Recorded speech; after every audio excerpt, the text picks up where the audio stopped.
Welcome to Books on Air, the podcast that tells the story behind the book. It includes insights from authors about how they compose their work, what inspires them, and what they hope you'll take away from their book. Here's your host for this episode of Books on Air, Suzanne Harris. Welcome to the Books on Air podcast. I'm Sloan Fremont, filling in for Suzanne Harris. This is a podcast where listeners get the secret story behind every book. Joining me today is Kim Hopkins, author of the book, Shopping with a Schizophrenic. Kim's book shares the story of her son's diagnosis with mental illness, the course they took to find help, and the reality of day-to-day living with a person encumbered by mental illness and physical disabilities. Kim, welcome to the Books on Air podcast. I'm so happy you're here. Thanks. It's great to be here today. Yeah, so let's start out telling the audience a little bit about yourself, your son, and what led you to write your book, Shopping with a Schizophrenic. Well, I'm actually a semi-retired registered nurse. I worked for 40 years in a community hospital and the ICU and the emergency department. I actually had my first son, Cory, who is the subject of this book, actually when I was 18.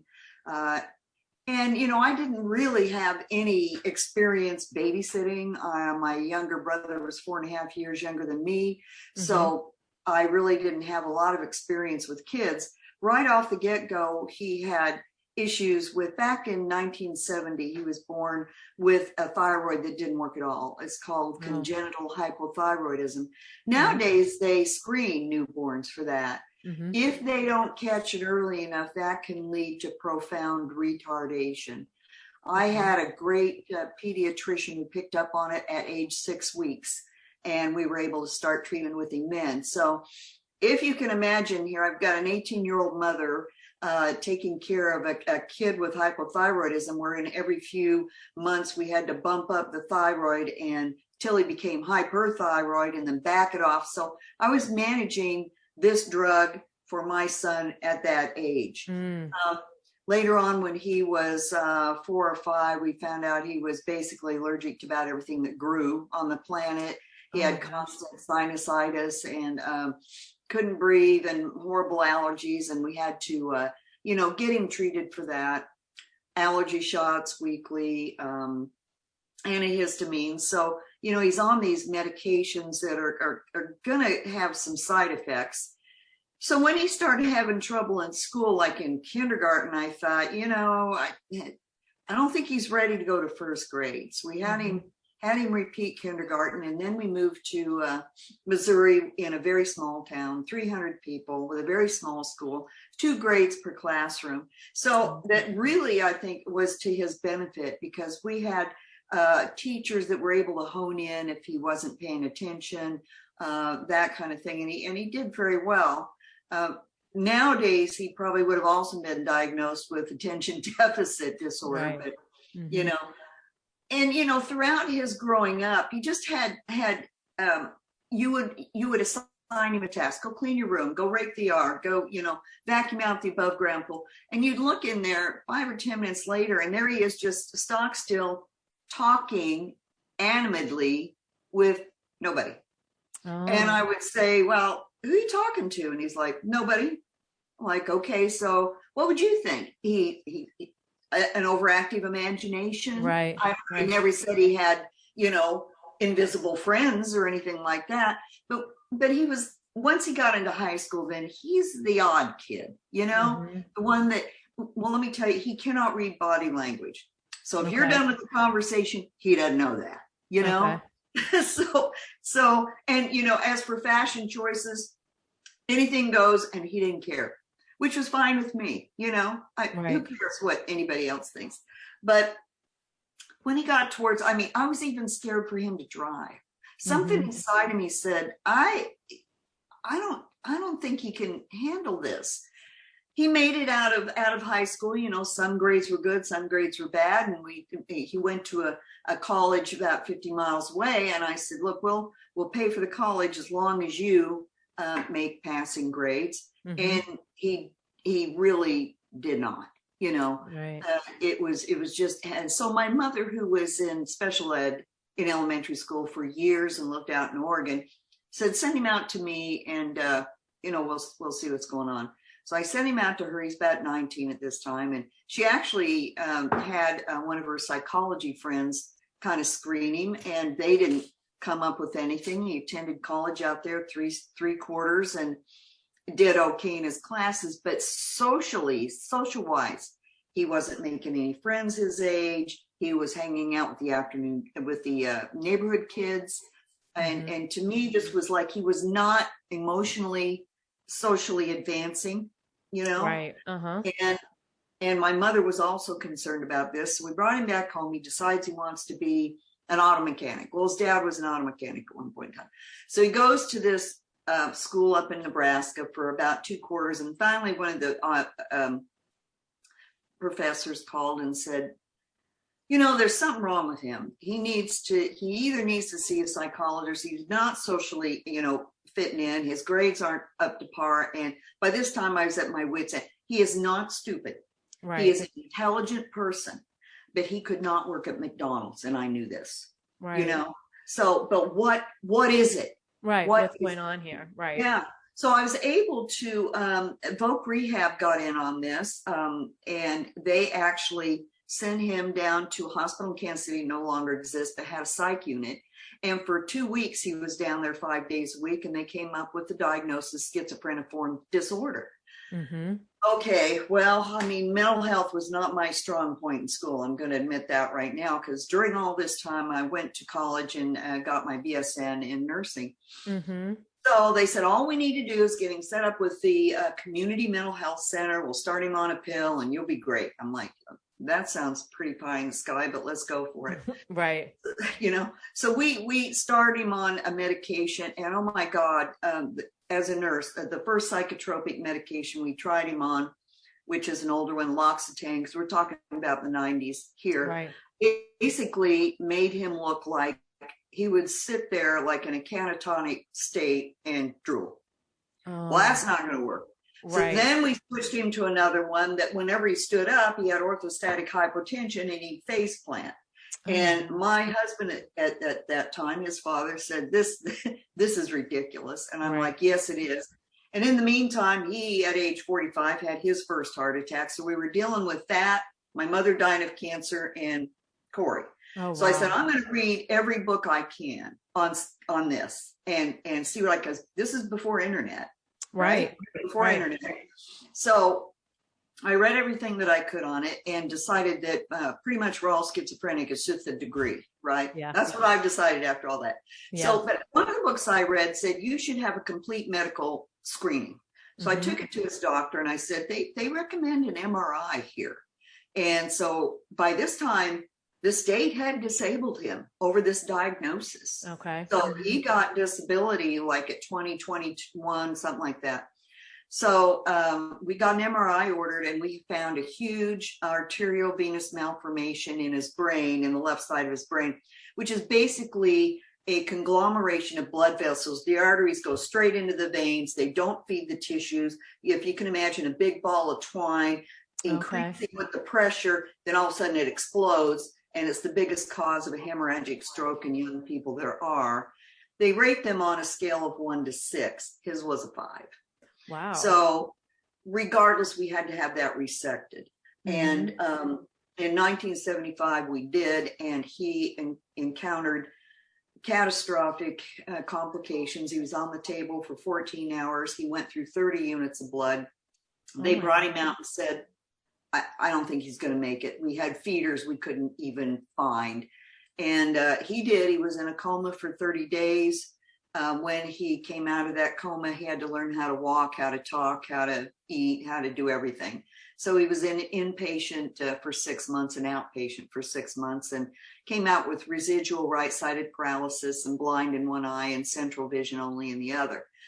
So didn't get him back on the psychotropic drug. That was the least of our worries at this point in time. Right. 2 years after the surgery, he had a seizure. And they put him in the hospital, put him on Dilantin, a very common anti-seizure drug that's been out for years. And within 2 weeks, he was in a full-blown psychotic episode. And I go through this in my book. It was if the coma was a horrible time in our lives, this unbelievably was worse. So we had a son who just absolutely, totally lost contact with all reality.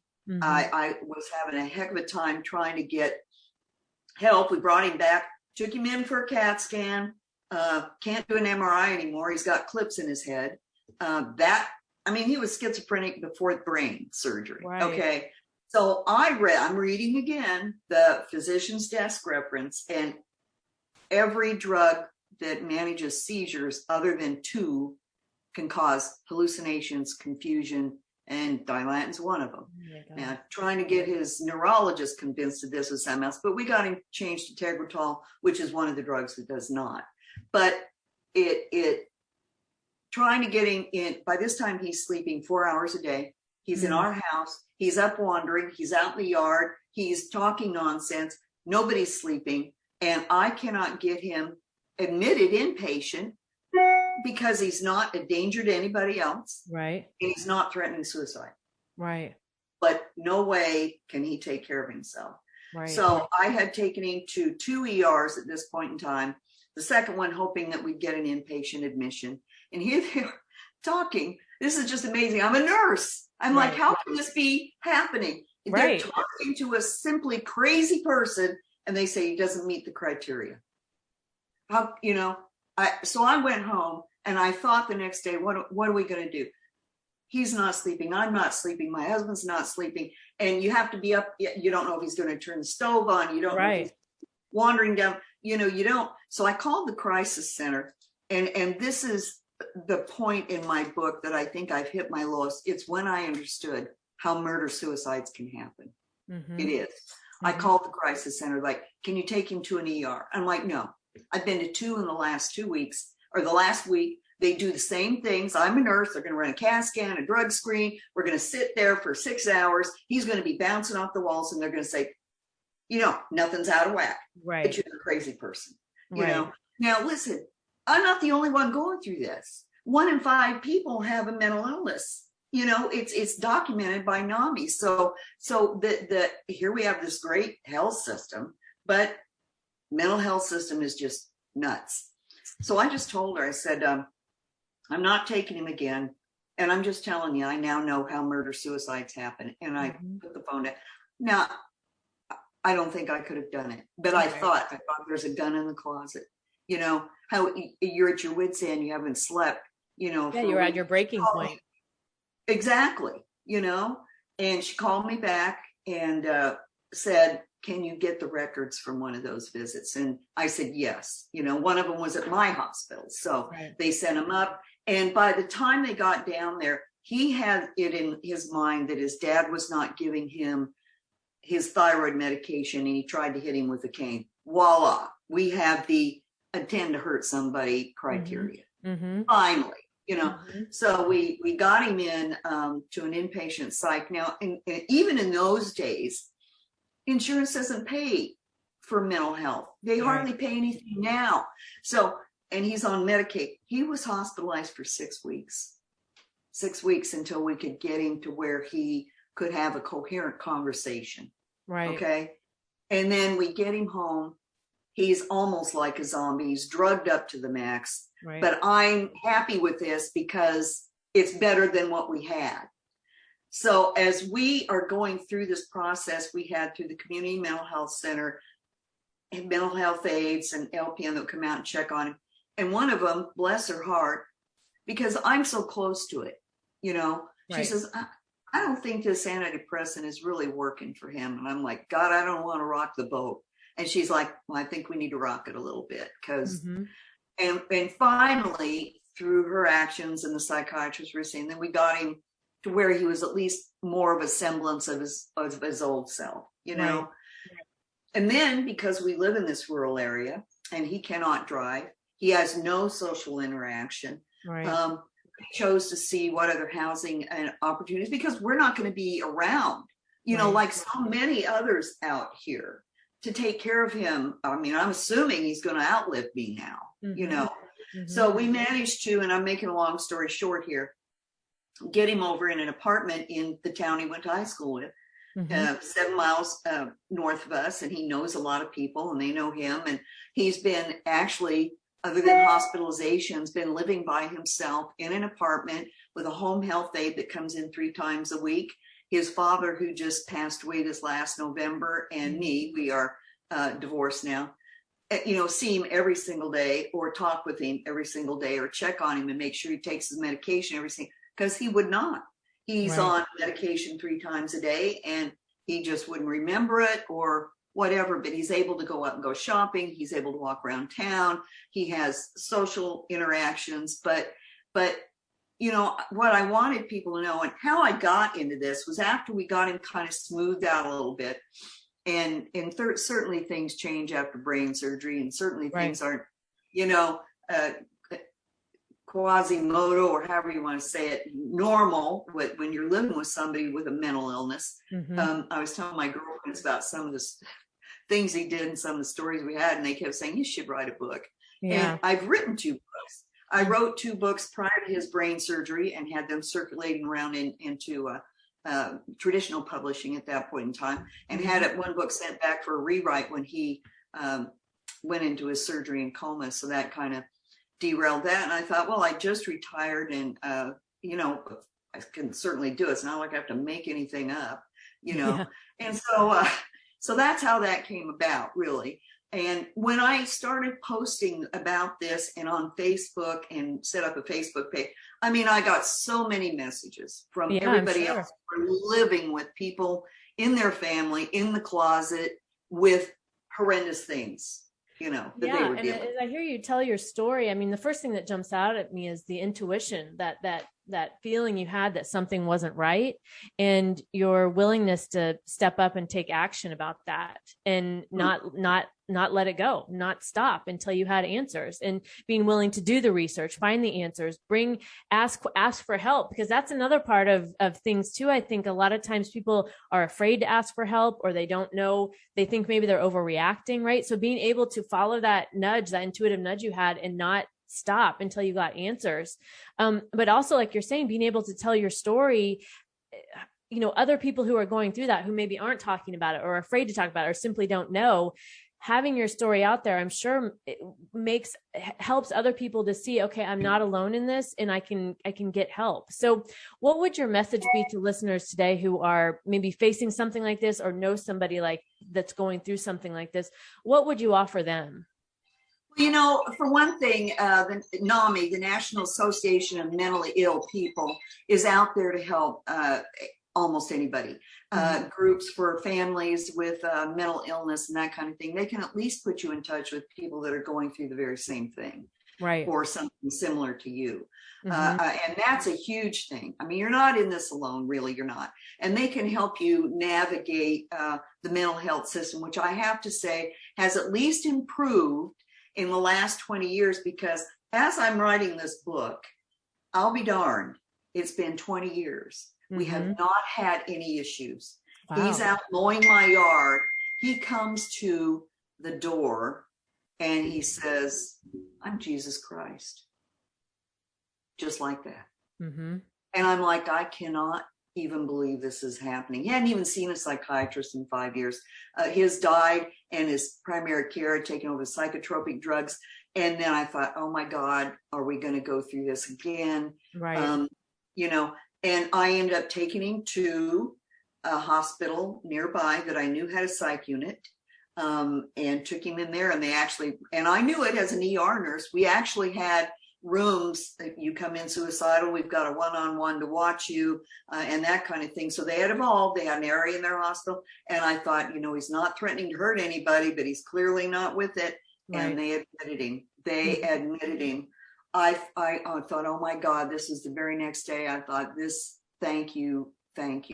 Right. And you know what that was? That was simply having the antipsychotic generic drug switched to a different manufacturer is what pushed him over. Oh, wow. So, you're walking on, and I call it the tightrope between sanity and insanity, depending on, your medication regimen. So it's so important. And then after I retired, I went back to work after 2 years, 2 days a week at a nearby prison.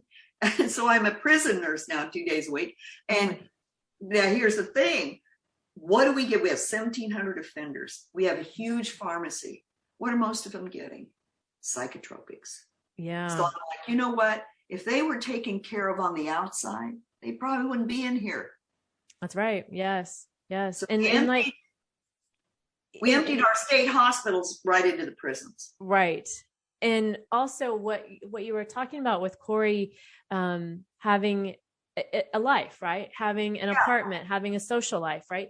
It sounds like there's finding that balance there too, where he is independent, but you still are involved. So, yes. So he has that confidence that he feels like he can do it, but you also have the confidence that he's safe and he's taken care of. So what was that like, finding that balance for you? It was, let me tell you, it was difficult because when we found, first of all, we looked at group homes, and, you know, he's not retarded. He's a smart guy. And I thought, this just isn't going to work. He spent a short stint in a rehab type work environment where most of them were intellectually impaired, and that just wasn't going anyway. Well, I found out that we could get rental assistance for him, and it was just navigating the government as well. You know, he's on SSI, he's making $600 or $700 a month, but we can find assisted living, and we found an apartment for him. And I'm driving him over there. We get new furniture for him. We get everything. We're 7 miles away, and he's screaming at us, "You're throwing me out like the trash. You're putting me out like the trash. You don't love me anymore." And, you know, I'm crying, he's crying. I'm like, you know, we're not going to be here forever.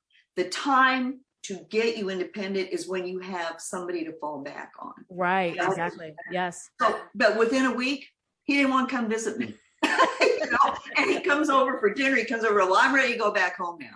So, you know, it was the right decision. It was the right decision, totally. Yeah. Yeah. That's the story is just, it's amazing that, and thinking back to when he was first diagnosed, was the medication and treatment then more, experimental maybe isn't the word, but is there more confidence today in treatment methods than when he was diagnosed? I think there is, you know, especially as the newer antipsychotics have evolved with the less side effects, you know, but and also to be able to jump on it. As a matter of fact, now I have a younger son.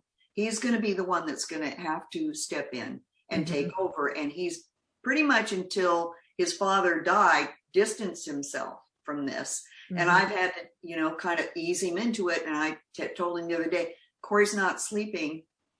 You have to keep an eye on this." Is one of the first signs that if he starts not sleeping, then we have to be right on top of that. So yes, you have to have somebody, even if they're independent, and believe, I don't even have guardianship over him. I have medical power of attorney, and we have been able to manage this without the expense of a lawyer and all this stuff. So how would you do that? How do you do that in our society when they can say, "You're violating my civil rights. I don't have to take meds, and you can't force me." And you know, even though I'm crazy and I can't take care of myself without this, it's just, I don't even know what the answer is to that. Right. And that there's a lot there. And so when you mentioned that he doesn't sleep, and that's one of the first signs, so that's something you've picked up over the this whole experience.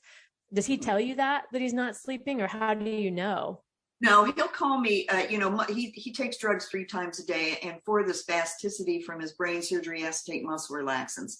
He has to take anti-seizure meds, and the antipsychotics and the antidepressants are at night. So he'll normally get up, take these meds in the morning, and sleep till like, you know, afternoon, till like 2 PM. Then he's up and gone, you know, up walking around town. He's up until late and whatever. So when he calls me at 7 AM and he's wide awake, and I'm going, "Well, you're up early." "Well, I didn't sleep very good last night." And then I'm like, "Okay, we better make sure he sleeps good the next night," or, you know, whatever. Right. You know? Right. So those signs are important that may seem, you know, one might seem insignificant, but what you've come to realize, it sounds like, is that these little things are what lead to the bigger things then. Yes. Yeah. Yeah. What would you say you're the most proud of as it relates to your book, your son, and the writing process? You know, he's never once ever complained about the disability resulting from his brain surgery. the fact that he has to drag his leg around, the fact that he can barely see, the fact that, life is hard. He's got one arm that works. He's never griped about that. I brought him home from rehab the first time to try home visit, see how we had to fix the house up. And I asked him, because he had an advance directive when he was on the vent for 30 days and all that. I said, "Are you sorry that you lived?" And he's like, no, I'm not. And, he'll gripe about the stupidest things, which are some of the funniest things, which is why I put him in the book, because of all things here, he's cripping along and he's the slowest person, but boy, can he gripe about other slow people, and, the stupid, why, one of the biggest things was why he goes to Subway. So he has foot long things, and they make foot long hot dogs, but you cannot buy a foot long hot dog bun. And they just don't, unless you want to go to Subway and get oh my God, it's like a dog with a bone. I'm like, seriously, we're going to go in the store and gripe about the foot long hot dog buns again. And so I tell my girlfriends that, and we'd all laugh, and they'd say, "You just got to put that in there, because you can't make it up." Right. Exactly. And his short-term memory sucks. It's horrible. After the brain surgery is worse, but the long-term memory, he's like a savant. It's like, who won the World Series in 1946 or whatever, and he'll tell you, Oh, wow. So wow. It's really crazy. He's not like, he's a very people-oriented person. Mm-hmm. He never knew a stranger. He never did when he was a kid. He doesn't now. He'll talk to anybody. And there are towns that I go to surrounding us. They'll always say, "Oh, you're Cory's mother. I know Cory." Or we'll run into somebody that knows Cory. So I think all things happen for a reason. I really do. Yeah. And how you react to them is going to shape your entire life. It really is. I, as many people, had dreams and aspirations for a son that might become a doctor, might become a lawyer, might be, self-sufficient and a great guy. And now I'm absolutely thrilled he's living on his own and has a coherent conversation. So, that was his path. Right. And allowing that, but then also hearing you talk about him, I mean, his attitude is amazing, which is a great that people see that and pick up on that, and that shines out into the world. Right. And who knows the impact he has on other people, just being himself. Yeah. Yeah. You wouldn't know that though when I call him in the morning. He's not a morning person. I'm not a morning person. I'm not either. So I get it. So I call him up at 8:00 to remind him every morning to take his pills, and he'll answer, "God damn it, I know it. Get off my ass," and blah blah blah. And I'll say, "I love you too, dear, and see you later." And by that night, I mean, he's Jekyll and Hyde. He's okay. Right. Yeah. But I just know to expect that. Yeah. Yeah. Well, Kim, this has been an amazing conversation, and I know listeners who are maybe in similar situations or know others that are dealing with something like this. Your book and what you've offered today is so incredible, and it's in such a inspiring perspective, and also just how your intuition and not giving up on finding that path for your son that was right for him. So I want to congratulate you on your book, and thank you for coming on the Books on Air podcast today. Thank you. I enjoyed it. Yeah. But before we close today, what's one thing you want to leave the readers with to make sure they know about your book? Well, I do have a Facebook page, Kim Hopkins, so it's on there, and also a Facebook Shopping with a Schizophrenic Facebook page on there. And I had a person write in and say, when they Amazon reviewed my book, "I wish you would give more day-to-day experiences on what it's like living with a person with mental illness." So I do on my Facebook page. I do update blogs on stuff that happens, Okay. Yeah. This is how this goes. And, this is what we encounter. It's stuff, is so routine for us now. And you think, oh, that's got to be boring. So I put on and then I do have a website at schizophrenicstory.com. So, anytime there. Okay. And I'll be sure to link to all that in the show notes as well. Awesome. My guest this week has been Kim Hopkins, author of the book Shopping with a Schizophrenic. You can find more about the book on Amazon, and I'll link to that in the show notes, so be sure to check that out. You've been listening to the Books on Air podcast, brought to you on webtalkradio.net. You can also hear this podcast on Spotify, iHeartRadio, Stitcher, and Apple Podcasts. I'm Sloan Fremont, and I hope you'll join us for the next Books on Air podcast. Remember, you never know who's going to be here, and you never know what we're going to talk about. Thank you so much for listening.